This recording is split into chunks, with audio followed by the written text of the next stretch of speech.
Hello.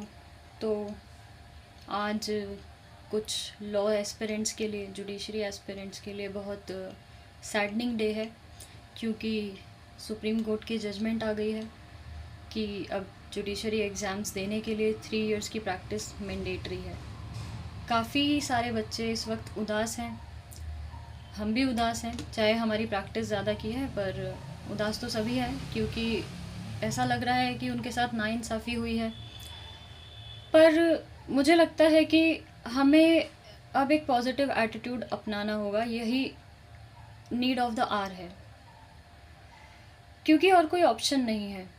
Supreme court ने जो बोलना था वो बोल दिया और अब वही फॉलो होगा।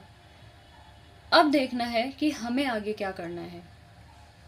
देखिए, इस जजमेंट को लेकर उदास हो जाइए, मगर आप एक योद्धा हैं, यू आर अ फाइटर। तो फिर से गिरने के बाद उठना पड़ेगा। अब उठिए और सोचिए आगे क्या करना है। पहली बात तो ये, जो अब तक जुडिशरी की तैयारी कर रहे थे उनके लिए एक पॉजिटिव पॉइंट यही होगा कि जब आप कोर्ट में जाना शुरू करेंगे तो जो भी आपने बुक्स में पढ़ा, बेयर एक्ट्स में पढ़ा, अब उन्हीं प्रोसेस को, उन्हीं प्रोसीजर्स को आप रिलेट करेंगे कोर्ट की प्रैक्टिसेस से। तो जब कोर्ट की प्रैक्टिसेस को आप देखेंगे, मुझे लगता है कि प्रोसेस और प्रोसीजर आपके माइंड में इम्प्रिंट हो जाएंगे, उनको प्रैक्टिकली अपने सामने देखते हुए। दूसरा ये कि ये सिर्फ जुडिशरी एग्ज़ाम्स के लिए हुआ है, we must keep this in mind.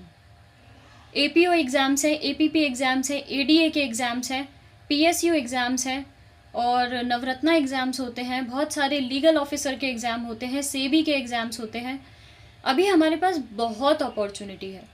सिर्फ जुडिशरी एग्ज़ाम एक वन ऑफ द ऑप्शन था लॉ में करियर बनाने के लिए।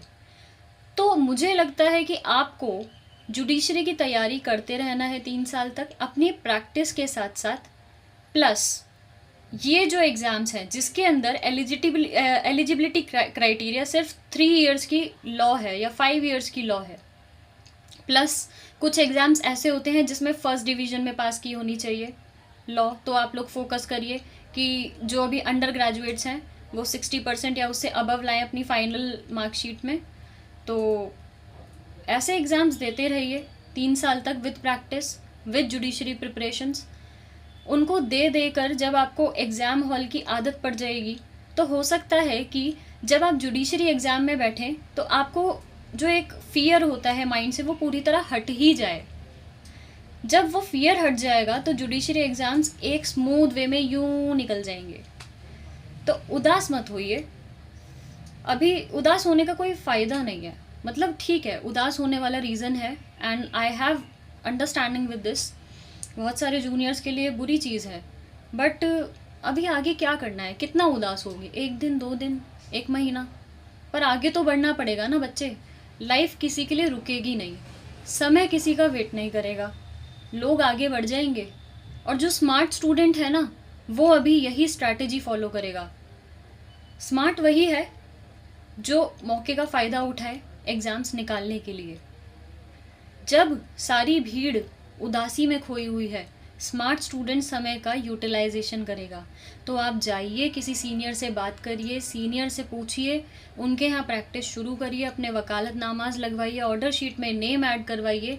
उसी के साथ साथ जुडिशरी की प्रिपरेशन करते रहिए। मोस्टली जुडिशरी का सिलेबस छोटे एग्ज़ाम्स जो होते हैं, छोटे मतलब किसी एग्ज़ाम को डिमीन नहीं कर रही हूँ, बट लीगल ऑफिसर के एग्ज़ाम्स होते हैं या कोई और एग्ज़ाम्स होते हैं, उनसे 50% सिलेबस तो मैच खाता है, 50% आपको अपने आप प्रिपेयर करना पड़ता है। तो मुझे लगता है आपको अभी इसी पर फोकस करना चाहिए। और अच्छी बात होगी कि आप प्रैक्टिस के साथ साथ लीगल ऑफिसर बन जाएं, और लीगल ऑफिसर के बाद आप जुडिशरी के स्टेप पे चले जाएं, वो आपकी प्रोफाइल को और एनहेंस भी कर देगा।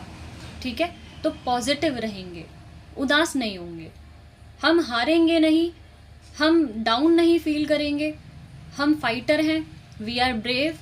मैं आपके साथ हमेशा हूँ और हम मिलकर लड़ेंगे। ओके, बिल्कुल भी उदास नहीं होना है, सब कुछ ठीक है। इसको एक अपॉर्चुनिटी की तरह देखना है और पॉजिटिव माइंडसेट रखना है, ऑप्टिमिस्टिक रहना है, बस। अभी इस वीडियो में मैं आपको इतना ही समझा सकती हूँ, और इस सिचुएशन को देख के यही बेटर अंडरस्टैंडिंग है। तो जैसा भी है, आप स्ट्रॉन्ग हैं, आप यहाँ तक आए हैं, आप आगे भी जाएंगे। जो होता है एक वजह के लिए होता है, वो वजह हमें बाद में समझ आती है। लाइफ है, अप्स एंड डाउन्स आते हैं, अभी लाइफ शुरू हुई है, कोई बात नहीं, मिलकर फेस करेंगे। Don't worry, all the best.